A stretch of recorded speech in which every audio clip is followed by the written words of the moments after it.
আজ 7 দিন ধরে নীলা আমার সাথে এমন করছে। ফোন দিলে ব্যস্ত, আর ফোনে পেলে এটা ওটার কথা বলে এড়িয়ে চলে। তার এই এড়িয়ে চলার নতুন নাম আরও 1 মাস আগে থেকেই, কিন্তু এখন একটু বেশি। তার এই অবহেলা সহ্য করতে না পেরে চিন্তায় অসুস্থ হয়ে গেছি। আর সে আমার খোঁজও নেয় না। আজ 1 দিন হলো সুস্থ হয়েছি, তাই নীলাকে একটু ফোন দিলাম। হ্যালো নীলা, কেমন আছো? নীলা বলল ভালো। আমি বললাম জানো নীলা, আমি না ভালো নেই। নীলা বলল কেন, কি হয়েছে? আমি বললাম জানো, আমি না 1 সপ্তাহ ধরে অনেক অসুস্থ, আর তুমি একটি বারের জন্য খোঁজ নিলে না। আজ প্রায় সুস্থ, তাই আমি নিজেই তোমাকে ফোন দিলাম। নীলা বলল আমি অনেক ব্যস্ত, তাই খোঁজ নিতে পারিনি। আমি বললাম খোঁজ? আগে তো অনেক ব্যস্ত ছিলে, তখন কেমনে নিয়েছো?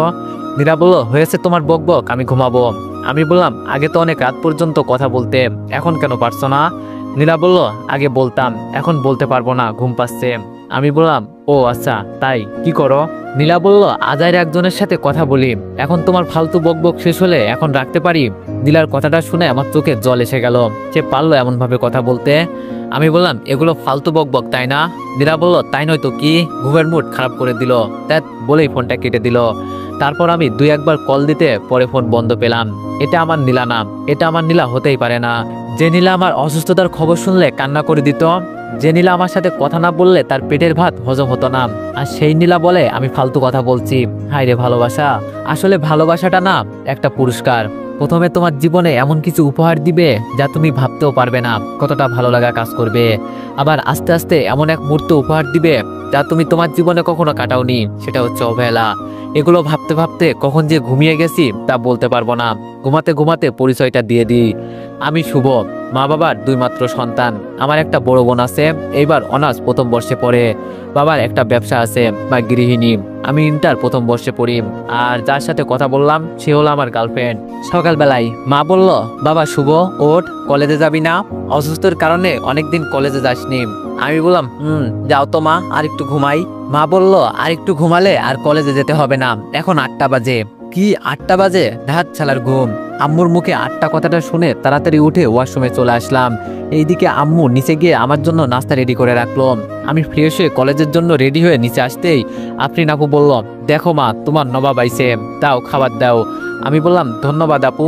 এই বলে স্যান্ডউইচটা মুখে নিয়ে চলে আসতে লাগলাম। মা বলল কিরে, পুরো নাস্তা শেষ করে যা। আমি বললাম না আম্মু, আরগুলো তোমার রাক্ষস মেয়েকে খাওয়াও। আফরিন আপু বলল কি, দাঁড়া হারামি, আমি রাক্ষস? আমি হাঁটতে হাঁটতে বললাম তা নয় তো কি, ঘরের সব চানাচুর তুই খেয়ে নিস, আমি একটাও খেতে পারি না। আপু বলল আর তুই যে মিষ্টি খেয়ে ফেলিস। আমি বললাম আরে মিষ্টি খাওয়া তোদের শরীরের জন্য ভালো না, আর আমি পোলাম, আর ভাই হিসাবে কি এটা হতে দিতে পারি? তাই আমি খাই সব, আর আমার মিষ্টি খেলে কিছু হবে না। আপু বলল আহারে, আমার ভাইটা আমাদের জন্য কত চিন্তা করে, হারামজাদা দাঁড়া। এটা বলতে আমি দরজা থেকে দৌড়ে রাস্তায় এসে একটা রিক্সা নিয়ে হাসি মুখে নীলাদের বাসার সামনে গেলাম। তারপর নীলাকে কল দিলাম, হ্যালো নীলা, কোথায় তুমি? আমি তোমাদের বাসার নিচে অপেক্ষা করছি, তাড়াতাড়ি আসো। নীলা বলল আমি তো চলে এসেছি। আমি বললাম ও, এটা বলেই ফোন রেখে দিলাম। নীলার কথায় আমার অনেক খারাপ লাগলো, চোখ দিয়ে 2 ফোঁটা পানি ঝরতে লাগলো। যখন থেকে আমাদের রিলেশন শুরু হয়েছে তখন থেকে সে আমার সাথে কলেজে যেত, আর আজ সে নিজেই চলে গেল। তারপর রিক্সায় উঠে কলেজের দিকে যেতে লাগলাম। আজ অনেকদিন পর তার সাথে যেতে চাইছিলাম, কিন্তু সে নাকি চলে গেছে। ভাবতে লাগলাম সেই ক্লাস 10 থেকে আমাদের রিলেশন, তবে এইরকম করে কথা নীলা আমার সাথে কোনোদিনও বলেনি। তারপরে কিছুক্ষণের মধ্যে আমি কলেজে এসে গেলাম। এসে দেখতে পেলাম নীলা একটা ছেলের সাথে কথা বলছে। এটা দেখে বুকের মাঝে ছ্যাদ করে উঠলো। আসলে মেয়েটাকে অনেক ভালোবাসি তো, তাই অন্য ছেলেদের সাথে সহ্য হয় না। আমি তাড়াতাড়ি হেঁটে নীলার সামনে গিয়ে বললাম এই নীলা, একটু এদিকে আসো তো। তারপর নীলা আমার কথা মতো আমার কাছে আসলো। আমি বললাম ছেলেটা কে নীলা? নীলা বলল ও আমার বন্ধু। আমি বললাম তোমাকে না মানা করছি কোনো ছেলের সাথে মিশতে? নীলা বলল আমার এত খারাপ দিন আসেনি যে তোমার কথা শুনে চলতে হবে, আর তোমার জন্য কি শান্তি মতো আমি বন্ধুদের সাথে কথা বলতে পারবো না? আমি বললাম আমি তো বন্ধুদের সাথে কথা বলতে মানা করছি না, আমি ছেলে বন্ধুদের থেকে দূরে থাকতে বলছি, তাদের সাথে কথা বলতে মানা করছি। আমি তোমার বিএফ হই, এটা আমি সহ্য করতে পারবো না। নীলা বলল তো সহ্য করতে না পারলে নাই, তুমি আমার বিএফ আর অন্য কিছু তো না, আর বিএফ বিএফ এর মতো থাকো, বুঝলে? আমি বললাম তুমি তো আমাকে কোনো মেয়ের সাথে কথা বলতে মানা করলে আমি কথা বলি না, তাহলে তুমি কেন বলো? নীলা বলল তুমি হচ্ছ ছেলে, তোমার কথা বলা যায় না। আমি বললাম ও তাই, আমার কথা বলা যায় না আর তুমি বললে ঠিক, নীলা বলল, আর যাও তো, ক্লাসে যাও, এখানে বক বক করিও না। এই বলে নীলা যখনই চলে যেতে চাইলো আমি তার হাত ধরে ফেললাম। আমার হাত ধরাতে নীলা পিছন ফিরে আমাকে ঠাস করে একটা থাপ্পড় দিয়ে বলল, এই তোর সাহস কি করে হয় আমার হাত ধরার? আমি গালে হাত দিয়ে ছলছল চোখে নীলার দিকে তাকিয়ে থাকলাম। আমি বললাম, আমি তোমার বয়ফ্রেন্ড, তাই হাত ধরতে পারি না? নাকি আমি পুরনো হয়ে গেছি আর ভালো লাগে না? নীলা বলল, পুরনো হয়ে গেছিস তুই। এইবার ঠিক আছে, আমি না তোর এইরকম আচরণে বিরক্ত হয়ে গেছি, বুঝলি? আমি জাস্ট মুক্তি চাই। এই বলে নীলা চলে গেল। আমি সেখানেই দাঁড়িয়ে আছি, আর দু চোখ দিয়ে পানির বন্যা বয়ে যাচ্ছে। আমি নাকি তার বিরক্তির কারণ।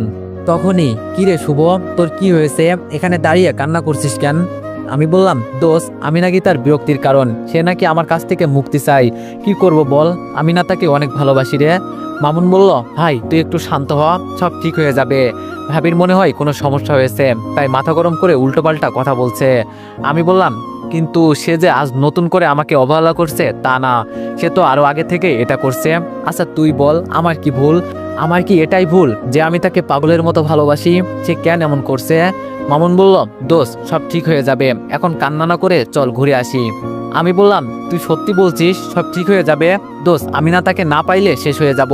মামুন বলল, একটা থাপ্পড় মারবো আর যদি এমন কথা বলিস তো। চল তো। এরপর আমরা ঘুরতে গেলাম। এইদিকে নীলার বান্ধবী মনি বলল, দোস্ত, তুই শুভর সাথে এমন করিস কেন? ও তো তোকে ভালোবাসে। নীলা বলল, ভালোবাসা না ছাই, শুধু কল দিবে, খোঁজ খবর নিবে আর বিরক্ত করবে। এটা করো না, এটা করো, জাস্ট আমি বিরক্ত।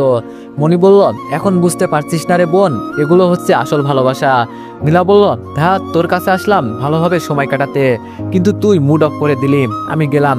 এই বলে নীলা চলে গেল। এইদিকে আমি আর মামুন বিকাল পর্যন্ত ঘুরে বাসায় চলে আসলাম। মামুন হচ্ছে আমার ল্যাংটাকালের বন্ধু। সে আমার সুখ দুঃখে পাশে থেকেছে। বন্ধু বললে ভুল হবে, ভাই বলতে পারেন। বাসায় গিয়ে ফ্রেশ হয়ে ছাদে গেলাম। সেখানে গিয়ে তো আমার মাথা গরম হয়ে গেল, কারণ আমি ছাদে উঠে দেখি আপু দোলনাতে আমার জায়গাতে পা দিয়ে শুয়ে আছে। আমি গিয়ে আপুর চুল টেনে দিয়ে বললাম, ওই রাক্ষসী, আমার জায়গায় বসলি কেন? আপু বলল, তোর জায়গায় বসতে আমার বয়েই গেছে, আমি তো পা দিয়েছি। আমি বললাম, তুই আমার জায়গাতে পাও দিবি না, তা দিলি কেন? আমার বসার জায়গা সুন্দর বলে। আপু বলল, আরে কত সুন্দর, মনে হয় এখানে গরু বসবে না। আমি বললাম, তাহলে তুই আসলি কেন? এটা আমার ভাগ, বুঝলি? আপু বলল, তাই তো, পা দিলাম। আর এখানে ভাগে গরমিল হয়েছে, তুমি আমার থেকে বেশি জায়গা নিছো। আমি বললাম, আমি কোনো বেশি জায়গা নিইনি, যা ভাগ আমার জায়গা থেকে পা সরা। এই বলে আপুর পাটা সরাতেই আপু দোলনা থেকে পড়ে গেল। আপু বলল, ও মা গো, আমার কোমরটা গেল রে। শয়তান, তোর কখনো বিয়ে হবে না, আর হলে জানো তোকে সারাদিন মারে। আমি বললাম, যা যা, শকুনের দোয়ায় কখনো গরু মরে না। আপু বলল, কি আমি শকুন? দাঁড়া কুত্তা বিলাই হনুমান, আমাকে শকুন বলা? এই বলে আমার মাথার চুল ধরে টানতে লাগলো। আমিও কম কিসের, আমিও আপুর চুল ধরে টানাটানি করতে লাগলাম। তখনই মা বলল, কিরে আফরিন, শুভ, ওখানে কি হচ্ছে? এত চিৎকার কেন? আপু বলল, কই কিছু হচ্ছে না তো মা, এই তো আমরা গল্প করতেছি, তাই না হনুমান? আমি বললাম, আম্মু, আমরা তো গল্প করতেছি কিছু পেতনিকে নিয়ে। মা বলল, আচ্ছা নিচে আয়, নাস্তা করবি। আমি বললাম, আসতেছি মা। আপু বলল, নিচে যে আগে যাবে সে তাকে নিজের হাতে খাইয়ে দিবে আর 10 বার কান ধরবে, কেমন, রাজি আছিস? আমি বললাম, আপু বলল, তাহলে শুরু করা যাক, 1 2 3। এই বলে দুইজন দৌড় লাগালাম। আমি আপুর আগে আগে যাচ্ছি, হঠাৎ তখনই টেবিলের কাছে আসার আগেই পড়ে গেলাম। এতে আপু আগে চলে গেল। আপু বলল, হুররে, আমি জিতে গেছি, কি মজা, নে এবার কান ধর। এই বলে আমি যখন কান ধরতে যাব, তখন আপু বলল, আর কান ধরতে হবে না, আমি আর মানুষের মতো নাকি আমার মায়ের পেটের আপন শত্রুকে কষ্ট দিমু, নে আমাকে খাইয়ে দে। আমি বললাম, থ্যাংক ইউ আমার রাক্ষসী বোন। আপু বলল, ওই অপমান করলি নাকি ধন্যবাদ দিলি? আমি বললাম, তুই যেটা মনে করিস, এখন হা কর, তোকে খাইয়ে দিই। তারপর আপুকে খাইয়ে দিলাম, আমিও খেয়ে নিলাম। আসলে বিকালের নাস্তা আপু আমার হাত থেকে খাবে, সেটা যে করেই হোক, না হলে খাবে না, তাই আমি ইচ্ছা করে হেরে গেলাম। নাস্তা করে বাংলাদেশের খেলা দেখতে বসলাম। আসলে আমরা ভাই বোন খেলা পাগল। খেলা দেখে হতাশ হয়ে সন্ধ্যায় রুমে গিয়ে বসলাম। এতবার মনকে বুঝাই আর খেলা দেখবো না, তাও মন মানে না। আবার বেহার মতো মন খেলার দিকে চলে যায়। রুমে এসে বসতেই নীলার কথা মনে পড়লো। আসলে সে আমাকে যত অবহেলা করুক না কেন, আমি যতক্ষণ পরিবারের সাথে থাকি তখন আর অবহেলাগুলো ভুলে যাই। আর অবহেলার কথা মনে পড়তেই চোখ দিয়ে পানি পড়তে লাগলো। কি করব, তাকে যে অনেক ভালোবাসি, তাই দেরি না করে নীলাকে কল দিলাম, কিন্তু ব্যস্ত বলে। এইভাবে 3-4 বার কল দিতে ব্যস্ত দেখাই, তাই মন খারাপ করে ফোন রেখে তাকিয়ে থাকলাম, কিন্তু সে আর কল দেয়নি। তারপর পড়তে বসলাম। পড়া শেষ করে রাতে খাবার খেয়ে রুমে আসতেই মামুন কল দিল। মামুন বলল, দোস্ত কি অবস্থা তোর? আমি বললাম আলহামদুলিল্লাহ ভালো, তোর? মামুন বলল, ভালো। ভাবির কি খবর, সব ঠিক হয়েছে? আমি বললাম মিথ্যা বললাম। মামুন বলল, দোস্ত তাহলে ঘুমা, আমার উনি কল দিচ্ছে। আমি বললাম কথা বল, বাই। এইভাবে যতই দিন যাচ্ছে নীলার অবহেলাগুলো আরো বেশি বাড়ছে। ফোন দিলে ব্যস্ত, ফোন ধরলে কাজের বাহানা দিয়ে রেখে দেয়, কলেজে কথা বলতে গেলে এটা ওটা বলে চলে যায়। আমি জাস্ট পাগল হয়ে যাব মনে হয়। তার এই অবহেলা সহ্য করার ক্ষমতা আল্লাহ আমাকে দিয়েছে। ওই যে তাকে প্রচুর ভালোবাসি, দিনে তো এটা ওটার ভিতরে ব্যস্ত থাকি, তাই কিছু হয় না, কিন্তু রাত হলে আমার মনে অন্ধকার নেমে আসে, যেই অন্ধকারের কষ্টে নিজের ভিতরটা কুড়ে কুড়ে খাই। ভালোবাসার কথা আমি বলিনি, সেই আমাকে ভালোবাসতে বাধ্য করেছে। যদি এমন ভালোবাসা বাসবে তাহলে আমার পিছনে কেন পড়েছিল? আজ রাতে শুয়ে শুয়ে মোবাইল টিপতেছি, তখন মামুন কল দিল। আমি বললাম, হ্যালো কেমন আছিস? মামুন বলল, ভালো দোস্ত, তোরে একটা কথা বলতাম, রাগ করিস না? আমি বললাম, আরে আমি রাগ কেন করব বল। মামুন বলল, আজ বিকালে দেখলাম পার্কে একটা ছেলের সাথে নীলাকে, তোর মোবাইলে একটা ছবি পাঠাচ্ছি দেখ।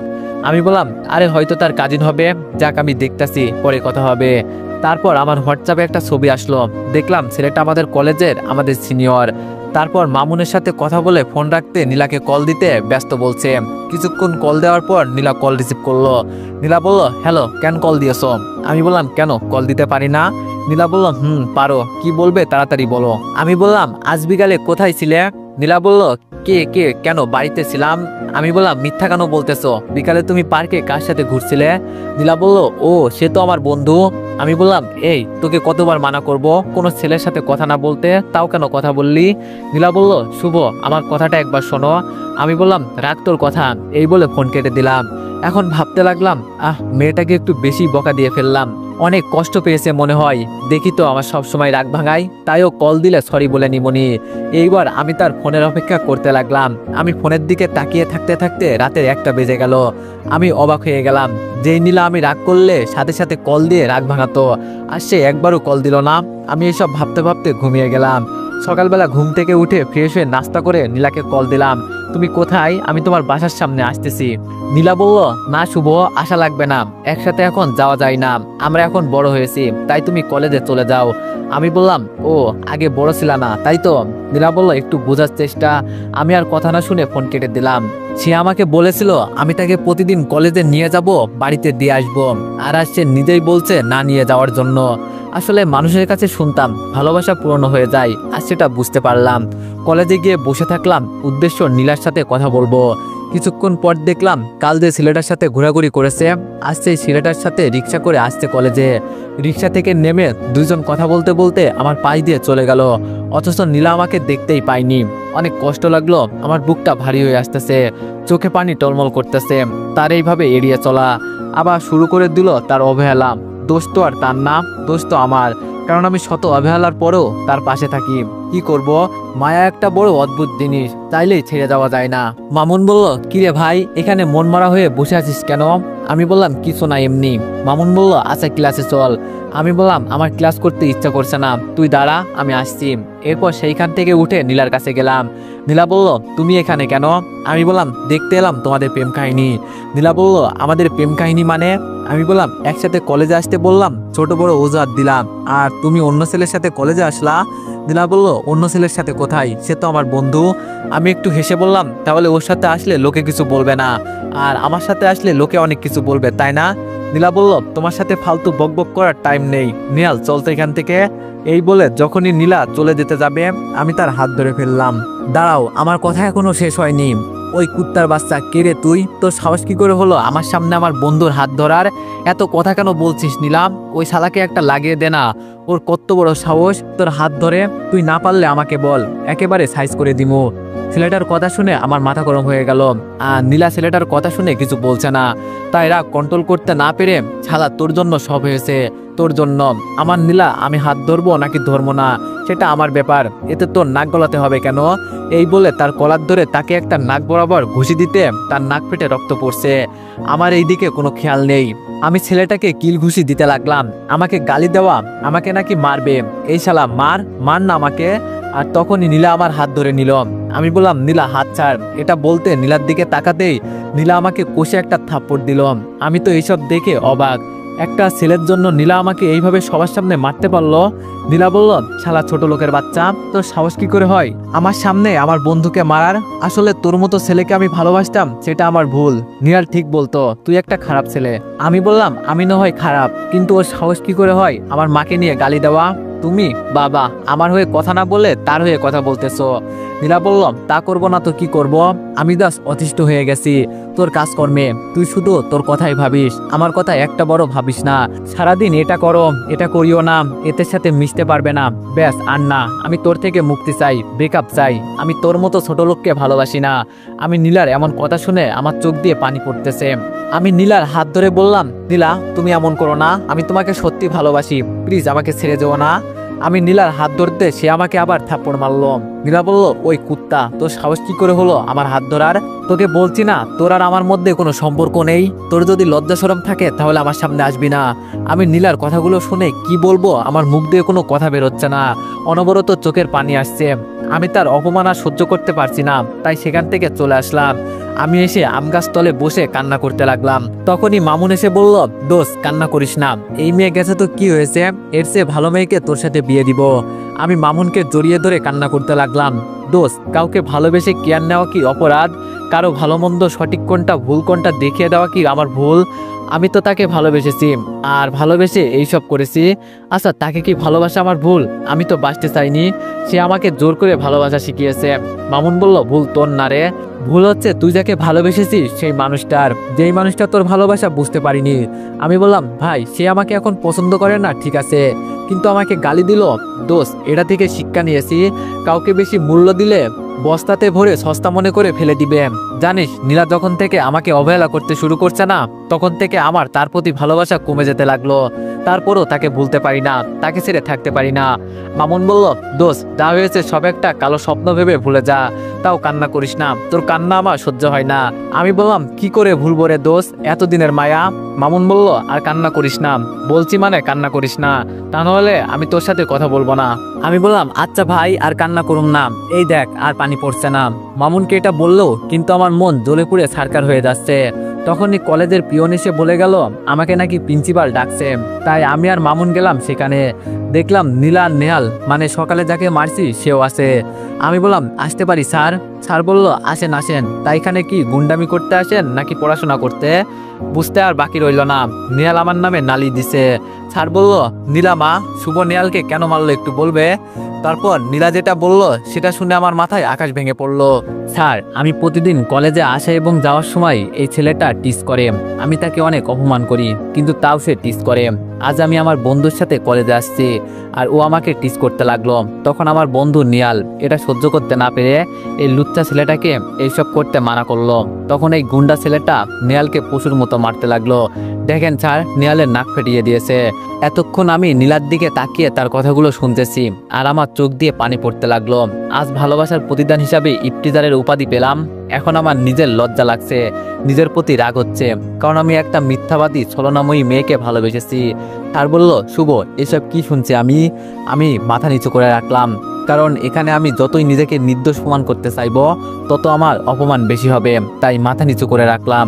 চিৎকার করে কখনো নিজেকে নির্দোষ প্রমাণ করা যায় না, মাঝে মাঝে চুপ থাকতে হয়। স্যার বলল, তোমার মতো ভালো ছেলের কাছ থেকে এটা আশা করিনি। তোমার আব্বু আমার বন্ধু, তাই তোমাকে কলেজ থেকে বের করলাম না, কিন্তু তুমি নীলা নেহালের কাছে ক্ষমা চাইবে। মামুন বলল, স্যার এখানে শুভর। স্যার বলল, মামুন আমি তোমার কাছ থেকে কিছু শুনতে চাই না, আমি যা বলার বলে দিয়েছি। কি হলো শুভ, যাও ক্ষমা চাও। আমি আর কোনো কিছু না বলে মাথা নিচু করে নীলা ও নেহালের কাছে গেলাম। প্রথমে নীলাকে বললাম, নীলা আপু সরি, আমার অনেক অনেক বড় ভুল হয়েছে, আমাকে ক্ষমা করে দিবেন। অনেক বড় ভুল হয়েছে, তোমার মতো মেয়েকে পাগলের মতো ভালোবেসেছি, হয়তো ভুল করে তোমাকে চেয়েছিলাম, আমি জানতাম না তুমি অনেকটা দামি। একটু আসতে বললাম, আমাকে ক্ষমা করে দিও আপু। নীলা বলল, যা যা মাফ করে দিলাম। এই বলে নীলা বের হয়ে গেল। এইবার নেহাল ভাই আমার অনেক বড় ভুল হয়েছে, আমাকে মাফ করে দিয়েন, শুধু শুধু আপনার গায়ে হাত তুললাম। নেহাল বলল, আরে সমস্যা নেই, বুকে আসো। তারপর নেহাল আমাকে জড়িয়ে ধরে কানের কাছে মুখ নিয়ে বলল, মনে আছে একদিন তুই আমাকে ইফটিজিং করার দায়ে অনেক মেরেছিস, আর আজ দেখ তোর ভালোবাসাকে তোর কাছ থেকে আলাদা করে দিলাম হিসাব বরাবর। এই বলে নেহাল চলে গেল। আমি নেহালের কথা শুনে অনেক অবাক হলাম। তাহলে এই জন্য এটা করছে? স্যার বলল, শুভ, আজকের পর যেন এরকম ঘটনা না শুনি, বুঝলে? যাও, ক্লাসে যাও। আমি মাথা নাড়িয়ে চলে আসলাম। মামুন বলল, এই তুই তখন কিছু বলিসনি কেন? আমি বললাম, মামা, ওখানে বলাতে কিছু হবে না, উল্টো আমার অপমান বেশি হতে হবে। জানিস মামা, একবার রাস্তায় একটা ছেলে একটা মেয়েকে টিস করার সময় আমরা গিয়ে একটা ছেলেকে 2-1টা থাপ্পড় দিয়েছিলাম না? মামুন বলল, কিন্তু এই কথা এখন কেন বলছিস? আমি বললাম, কারণ আছে মামা। কারণ হচ্ছে সেই ছেলেটা হচ্ছে এই নেহাল। সেই দিন অন্ধকারের জন্য ভালোভাবে দেখিনি তাকে, আজ সে আমাকে নিজে বলছে। মামুন বলল, তার মানে এইসব নেহালের কাজ, তাই তো? আমি বললাম, আচ্ছা, আমার ভালো লাগছে না, আমি বাড়ি যাব, বাই। এই বলে মামুনকে বিদায় দিয়ে বাসায় আসতে লাগলাম। বাসায় এসে কলিং বেল দিতে বাবা দরজা খুলে দিল। বাবা বলল, আসেন আসেন, আমার আদরের কুলাঙ্গার ছেলে। আমি বাবার দিকে তাকিয়ে থাকলাম, আর বাবা কি বলছে তা বোঝার চেষ্টা করলাম। আমি বললাম, বাবা, তুমি এসব কি বলছো? এইবার বাবা এসে আমার গালে থাপ্পড় দিয়ে বলল, কি বলছি মানে? কলেজে গিয়ে মেয়েদের টিস করবি, আর এখন এমন ভাব করছে যেন মহারাজা কিছুই জানে না। এই তোকে কলেজে পড়াতে পাঠালাম এইসব করার জন্য নাকি? আমি বললাম, বাবা, তুমি একবার আমার কথা শোনো, আমি কিছু করিনি, সব মিথ্যা। বাবা বলল, তাই প্রিন্সিপাল স্যার তাহলে মিথ্যা বলবে? এই তুই আর কত নিচে নামবি? এই বলে বাবা আমাকে মারতে লাগলো। তখনই আম্মু এসে বাবাকে ধরে বলল, কি করছো? ছোট ছেলে একটু ভুল না হয় করছে, তাই বলে এভাবে মারতে হবে? বাবা বলল, এই তোমার জন্য এইসব হয়েছে। ছেলেকে আদর করতে করতে মাথায় তুলে নিয়েছো, আর এখন আমার মান সম্মান মাথায় তুলছে তোমার ছেলে। আম্মু বলল, এখন রুমে যাও, অনেক মারছো ছেলেকে, আর মারতে হবে না, যাও, সে বুঝতে পারছে সে ভুল করছে। তারপর আব্বু আমার দিকে রাগীভাবে তাকিয়ে রুমে চলে গেল। আমি আম্মুকে জড়িয়ে ধরে কান্না করে দিলাম। আমি বললাম, মা, বিশ্বাস করো, আমি এমনটা কিছুই করিনি, স্যারকে ওরা সব মিথ্যা বলছে। মা, তুমি বলো, তোমার ছেলে এইসব কাজ করতে পারে? মা বলল, আরে বোকা ছেলে, সবাই বিশ্বাস করলেও আমি করব না, কারণ আমি তোকে চিনি, আই খেতে বস। আমি বললাম, মা, আমার খিদে নেই, আমি রুমে গেলাম। এই বলে রুমে চলে আসলাম। রুমে এসে খাটে শুয়ে কান্না করতে লাগলাম। তোকে অনেক ভালোবাসতাম নীলা, আজ তুই যেই অপবাদ দিলি না, তার জন্য তোর ক্ষমা নেই। তোকে আমি ঘৃণা করি, আই হেট ইউ। তোর জন্য আজ আমি বাবার চোখে অপরাধী, বাবার চোখে আজ আমি একজন ইফতেজার, তাই তোকে আমি কখনোই ক্ষমা করব না। যদি জানতাম ভালোবাসার প্রতিদান হিসাবে এই অপবাদগুলো পাবো, তাহলে এই ভালোবাসা কখনোই বাঁচতাম না। এইসব বলতেছি আর কান্না করতেছি। কেন এমন করলো নীলা? আমার ভালোবাসাতে তো কোনো কমতি ছিল না। তারপরেও যদি আমাকে ভালো না লাগতো তাহলে আগে বলে দিতেন। এইরকম অপবাদ অবহেলা কেন করলে? নিজেকে এখন শেষ করে দিতে মন চাইতেছে, পারছি না, কারণ আত্মহত্যা মহাপাপ। আত্মহত্যা মহাপাপ যদি না হতো তাহলে অনেক ছেলে মেয়ে জীবিত শরীরের মৃত আত্মাকে মুক্তি দিয়ে দিত। যদি চলেই যাবে, বিধ্বস্ত কাউকে স্বপ্ন দেখানোর কি প্রয়োজন ছিল? এইভাবে তার উপর নানা অভিযোগ আর আগের দিনের খুনসুটিগুলো ভাবতে ভাবতে বুকে মোচড় দিয়ে উঠতেছে। মনে হয় আমার এই প্রাণ এক্ষুনি বেরিয়ে আসবে। এইসব ভাবতে ভাবতে মাথায় প্রচুর ব্যথা করতে লাগলো। এক পর্যায়ে আমি অজ্ঞান হয়ে পড়লাম। মা বলল, শুভ, দরজা খোল, ডিনার করবি না? সেই দুপুর থেকে কিছু খাসনি। এই দিকে আমার কোনো সারা শব্দ নেই। অনেকক্ষণ ডাকার পর মা ভাবলো আমি হয়তো ঘুমিয়ে গেছি। আমার চোখ খুলতে আমার পাশে মাকে দেখলাম। মা আমার মাথায় হাত বুলিয়ে দিচ্ছে আর কান্না করছে। মা বলল, বাবা, তোর কি হয়েছে? তুই অসুস্থ, আমাদের বলবি না? আমি বললাম, মা, আমার কিছু হয়নি, ঠিক আছি। মা বলল, কি ঠিক আছিস? আজ পুরো দিন অজ্ঞান হয়ে আসছিলি আর বলছিস ঠিক আছে?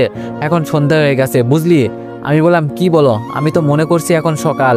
মা বলল, আচ্ছা, তুই আমাকে একটা সত্যি কথা বলবি আমার মাথায় হাত দিয়ে? আমি বললাম, কি সত্যি কথা মা? মা বলল, কালকে কি ঘটেছিল সব আমাকে সত্যি করে বল। আমি মার কথা শুনে কান্না করে দিলাম। মা বলল, বাবা, কান্না না করে আমাকে সবকিছু বল, কি হয়েছে? আমি তারপর মাকে A to Z সব বললাম। মা বলল, কি, ওই মেয়ের এত বড় সাহস আমার ফুলের মতো ছেলেকে এত কষ্ট দিল? আচ্ছা বাবা, তুই চিন্তা করিস না, আমি ওই সাতচন্নির থেকেও ভালো মেয়ে আমার ছেলের বউ করব, বুঝলি? এখন এই খাবারগুলো খেয়ে ঘুমিয়ে পড়। আমি বললাম, মা, আমার খেতে ইচ্ছা করছে না। মা বলল, একটা থাপ্পড় দিয়ে সব ভালোবাসা বের করে দিমু। তুই যে ওর জন্য না খেয়ে আসিস, সে হয়তো দিনে 5 বার খাচ্ছে, এইবার খাবি নাকি জোর করে খাওয়ামু? আমি আম্মুর রাগ দেখে তাড়াতাড়ি হা করে নিলাম। তারপর আম্মু আমাকে খাইয়ে দিতে লাগলো। মা বলল, এই তো আমার লক্ষ্মী বাবু। আম্মু আমাকে খাইয়ে দিয়ে ওষুধ খাইয়ে ঘুমাতে বলে চলে গেল। এইদিকে নীলা, তার মনে হচ্ছে সে কিছু একটা মিস করছে, কিন্তু সে বুঝতে পারছে না সে কি মিস করছে। ওষুধ খেয়ে হাজার ঘুমানোর চেষ্টা করলেও ঘুমাচ্ছে না। নীলার কথা মনে পড়ছে।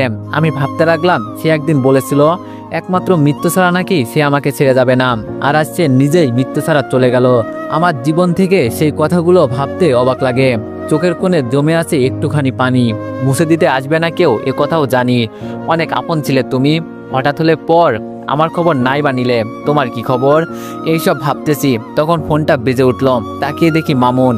মামুন বলল, কিরে এখন কেমন আছিস? আমি বললাম ভালো, কিন্তু আমার অসুস্থের খবর তুই কেমনে জানলি?